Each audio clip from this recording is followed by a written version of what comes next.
Hello everyone and welcome back to my channel. I go by the name Shadiko. In today's video I'm here to take you on a tour of one of the most unique and historic sites in Ghana, the Larabanga Mosque and Mystic Stone. Seeing the Larabanga Mosque, you are instantly struck by its beauty and uniqueness.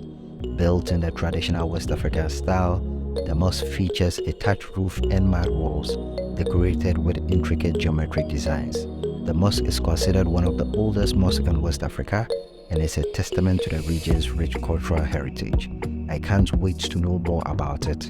If you are new to the channel, don't forget to subscribe, don't forget to like, comment and share this video. And those days, Jacob was a great warrior within the Gunja people and he's a great warrior man. He fighting a lot of wars against most of the African countries. But actually, he aimed of doing this fighting to achieve a very big land to settle with his family in northern part of Ghana. So until when Jacob started fighting, he met so many communities, it was difficult for him to defeat the communities. So I thought this is where they advised Jacob to go to southern part of Mecca. The one you get there, this way can get somebody say Malam or somebody say powerful man can accompany him or can assist him until he conquer those areas. So luckily now when Jacob moved to Southern Arabia looking for the assistant, this is where he met our founder in Larabanga called Ibrahim. So Jacob met Ibrahim in Southern Arabia. You can rate all the challenge that was faced for him. But Ibrahim agreed in the way that to assisting him with the Muslim Bible, like the Quran, to using the Quran to pray for him. So Jacob said that why not? He will be happy for that. But before they want to start the journey from Southern Arabia, this is where our founder Ibrahim. He promised Jacob that when they started the journey, they will be crossing the 3 rivers. But he said when they cross the 2 rivers, that the 3rd river is to maintain it their permanent settlement. So actually when Jacob and Ibrahim they took off from Southern Arabia, they passed through Sudan. A line between Southern Arabia and Sudan, this is where they call the Red Sea, before they cross to Burkina Faso and Mali.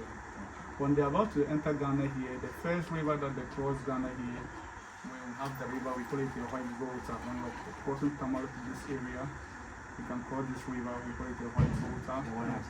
The Yape, and how we come to call Yape. So this is the first river in Ibrahim to cross Ghana here.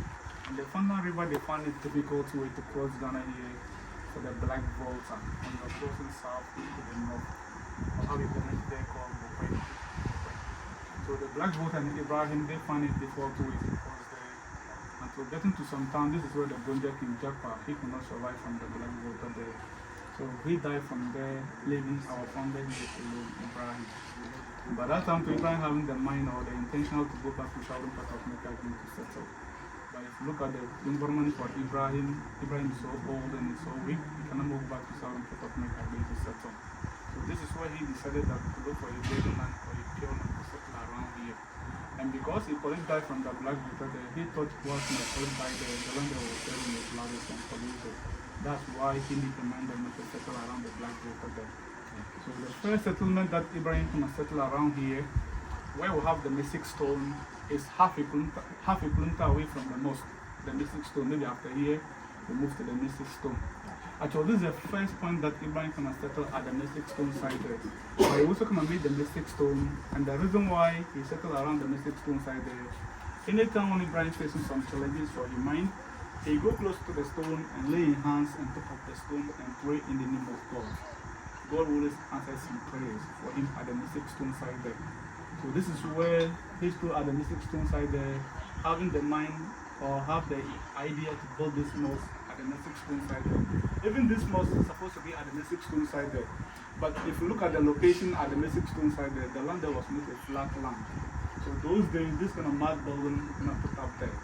So this is where our founder Ibrahim, he stood at the Mystic Stone side there, promised to throw something like a spear and arrow.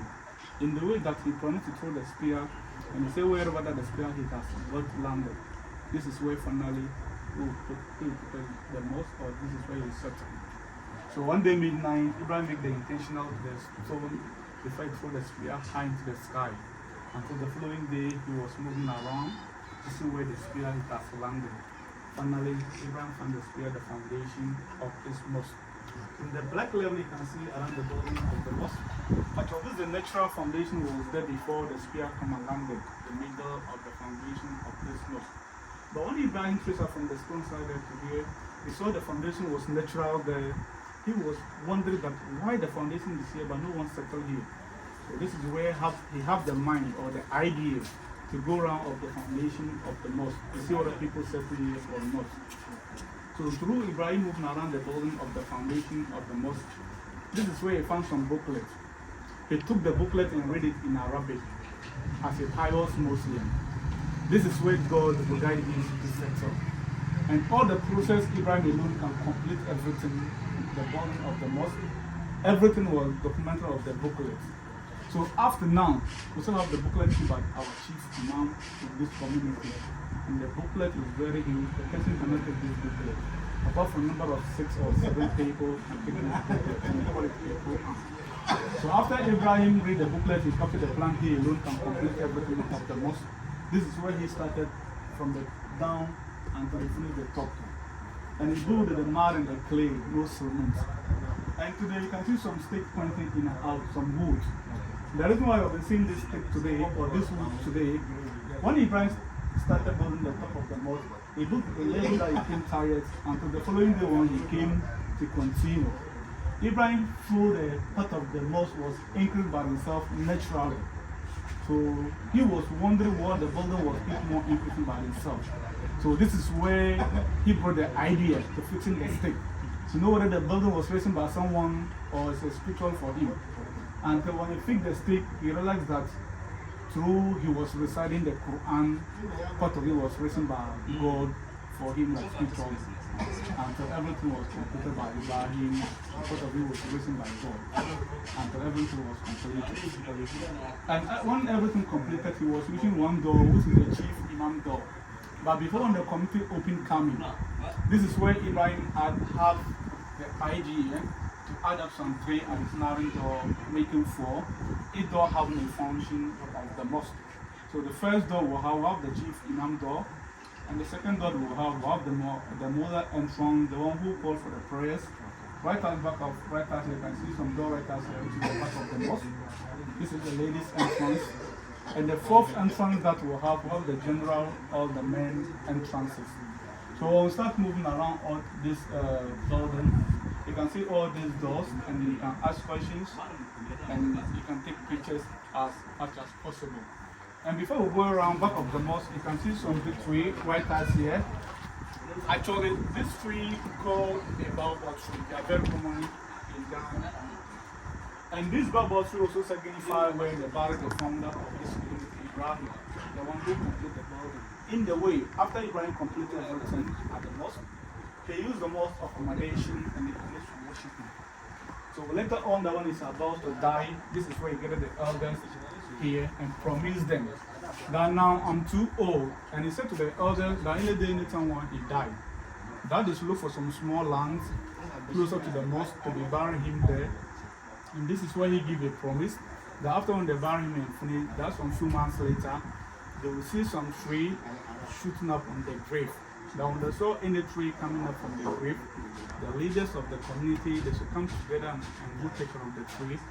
And the tree is very, very important. So after Ibrahim died, they decided to bury him back of the women's entrance for the mosque. So some 2 months later, this baobab tree shoot up on the grave and we take good care of it after today. So what we'll do for the tree, the leaves are edible.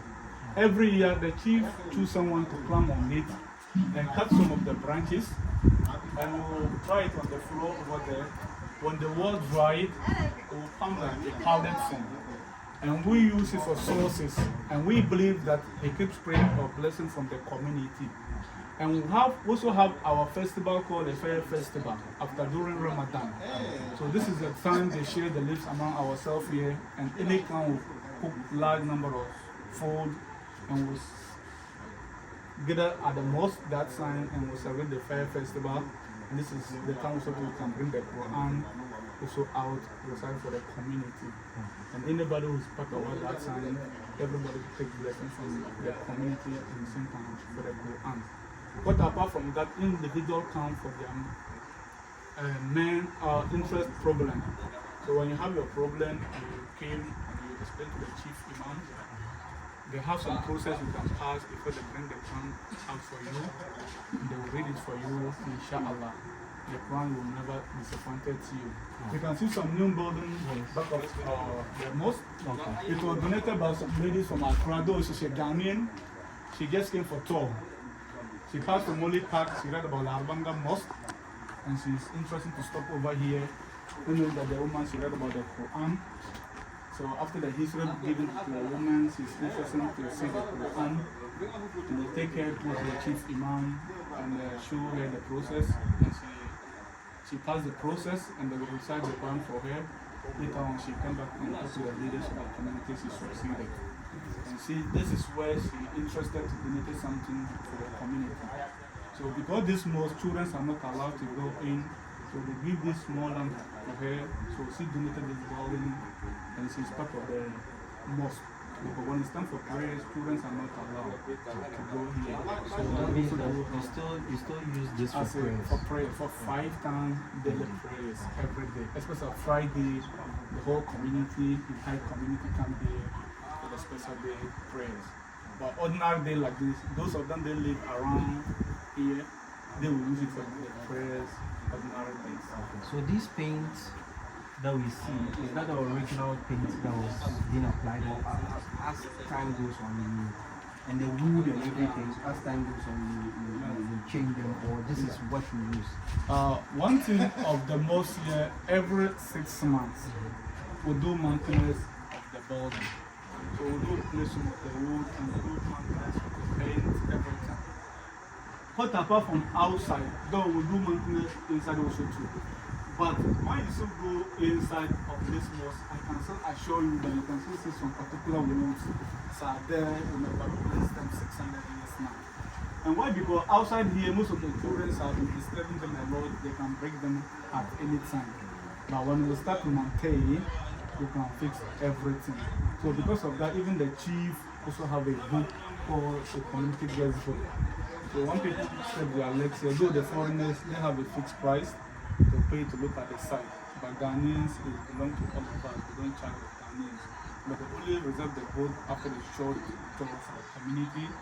They give you the boat and anything that you donate to help for the community, then you go to help for the community. But Ghanaians don't charge the Ghanaians. Either be a Muslim or be a Christian.